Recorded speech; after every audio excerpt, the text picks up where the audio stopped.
Models, friends, your ex, high school people, professional athletes, rap stars, people you dislike, trans, random things. These are just some of the things you'll find on social media. All of them are competing for your attention. But what if social media affects us mentally, energetically, and physically more than we think? This video will be very important to help you understand the degree to which social media affects us. I think that many times we know the negative side of social media, but it is very superficial. We say, it does make you feel insecure from time to time, and although that is very true, it goes a little further. So in this video, we are going to delve deeper into the topic. Before entering the video, first, I need to define some terms that will be very important for you to understand. First of all, I am going to start by defining the conscious mind and the subconscious mind. The conscious mind can be described as everything that you are aware of at this moment, what you feel, do, see, touch, and experience. You are aware of it, or you know it. So basically, right now, you are watching this video. You are very aware of what I am talking about now.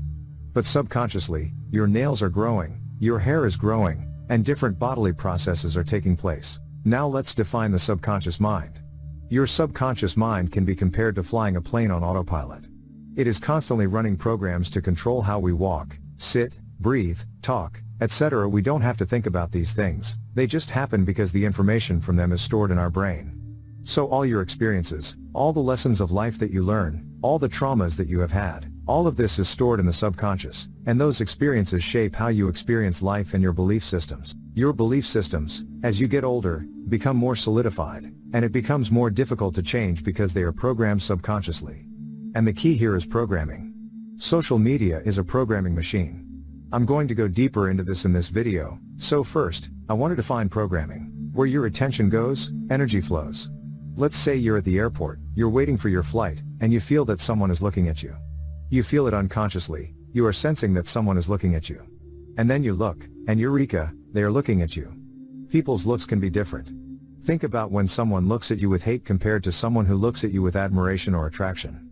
They are two different energies that come towards you. So with social networks, they retain our attention, and depending on how addicted you are to them, depending on the platform you use the most, they can keep your attention for a long time, which will make your energy focus on it. Maybe you've been scrolling through the networks for hours, and then you stop and feel very slow and tired with no motivation to do anything. Of course, you're not motivated because all your attention has been placed on the platform, and you have all this sensory stimulation coming to you. This prevents us from having the energy levels or motivation to do even more constructive things. You must be aware of when it is draining you, and you must value your energy above your enthusiasm for getting dopamine. Social media can make you think and behave superficially.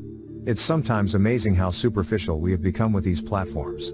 The fact that digital connection that is barely a connection was prioritized over off-platform connection really shows how much value this has in our lives. What this creates are these false selves where our egos come out, and these are sneaky because our identities become so important that we can't even look beyond.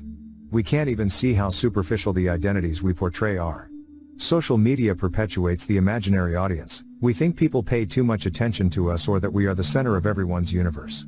We genuinely believe that, but it's not the case. If you're in public, you trip and fall, people can look, someone can come up and say, "Hey, you're okay," but no one really cares. And on social media, we look at our account followers, we place our comments, we look at our likes, we look at our story views, and we start thinking how these people are paying attention. I have to be careful what I do because what will this person think? And it's crazy because even off the platform, that imaginary audience is still in your head. You're out of the house, and you're thinking, I wonder what this person would think of me coming here and thinking of me doing this. They don't care, they're probably thinking the same thing. The imaginary audience, I think, is something that really keeps people trapped. We're worried about their judgment, we're worried about what that person would think. But really, who cares what anyone else thinks? What really matters is that you trust your ability to create a new self for yourself, a self that is more in line with what you want in life. For example, if you are a little out of shape, your new identity could be that you are more fit. What happens is that, going back to the example of the imaginary audience, these people know you, they know your old self. But as you are trying to become a new person, you feel like you need to remain how people originally saw you as. You need to be consistent with your previous self. This is actually a cognitive bias called inconsistency avoidance, where we try to avoid not being consistent with the way we are. This is a trap because if you want something different, you need to be different from a personal point of view, from a mental point of view, from an energetic point of view. And this will lead you to start thinking differently, then start behaving differently, and subsequently start to get different results. But if you are trapped in your own identity, if you are trapped in that comfort, if you are trapped in how you were previously seen, the change to a new identity will not happen. What the networks are doing to us is creating false ways of thinking and paradigms. A paradigm is just a model of thinking, a way of thinking, and through our social networks, we will see different paradigms such as paradigms about relationships. Men should be like this, women should do this. You will see paradigms about what a successful life is and how you should behave in any situation. You will always see success in these network feeds, mainly material success, and then everyone defines themselves based on that feed instead of their own version of success. And continuing with the theme of thought forms, I mean that thought forms are very skillful. Let's say you are looking to get into a good relationship, and you are looking to change the way you think about relationships to start attracting the right person into your life or to start seeing the right people around you who you could potentially talk about a relationship or date. If you are constantly consuming media about relationship dramas, about terrible women or terrible men, what do you think will be embedded in your subconscious mind? Women can't be trusted. Men can't be trusted. Women complain too much. Men can't do anything. Therefore, all these belief systems get embedded in your subconscious mind, and then you start looking for things in your environment to confirm it. When you meet someone, you start projecting all these things on them because you have consumed them in the social media. Here is a quote I like about the subconscious mind. Your subconscious mind practices homeostasis in your mental realm by keeping yourself thinking and acting in a way that is consistent with what you have done and said in the past. So this goes back to being consistent with what we have said or done in the past. If we are programmed to believe that men and women are a certain way, we are going to try to be consistent with that belief system, and then our actions will reflect that. This brings me to the concept of the pendulum, a very important topic that I learned from Vadim Zeland. Its concept helps you understand how the collective unconscious, how the collective thoughts of people, can create certain realities. So I am going to go into a quote from Vadim Zeland that says, "Mental energy is tangible. It cannot disappear without leaving a trace."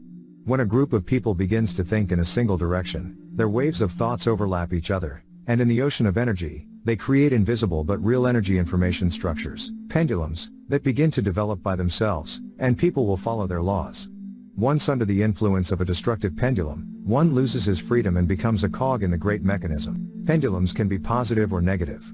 But what this quote basically says is that a group of people can absorb certain belief systems very easily because we are very tribal as humans. It is very easy for us to believe what the group is saying.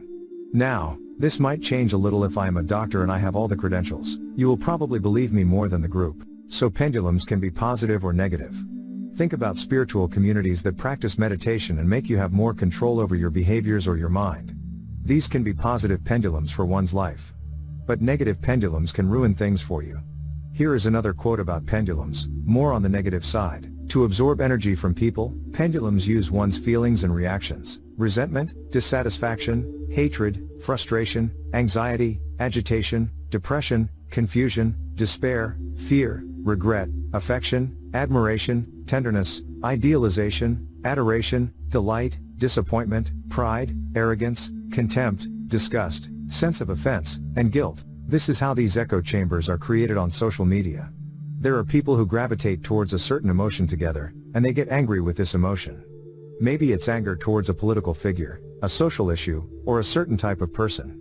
They keep feeding each other with this energy, and this pendulum, this collective energy, keeps growing. The pendulum is then strengthened, and it attracts more people who resonate with that same emotional frequency. In these echo chambers, it becomes difficult to see beyond what the group believes because you are constantly being bombarded with the same type of information that reinforces your existing beliefs. This makes it challenging to break free from these destructive pendulums, and people often get trapped in cycles of negative thinking or destructive behavior. The key to avoiding being caught up in a negative pendulum is to become aware of the energy you are giving and receiving. It's essential to practice mindfulness and be conscious of what you are feeding into your mind and what you are allowing to influence your thoughts and actions. By doing this, you can start to detach from negative pendulums and create a more positive and balanced mental environment for yourself. In summary, social media is a powerful tool that has the potential to program our subconscious minds in ways that can either uplift us or drag us down. It's crucial to be mindful of how we use these platforms and to be aware of the content we consume.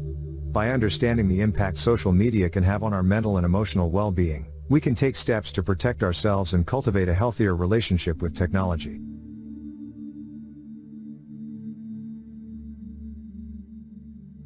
Remember to subscribe and hit the like button for more videos and to help us reach more people.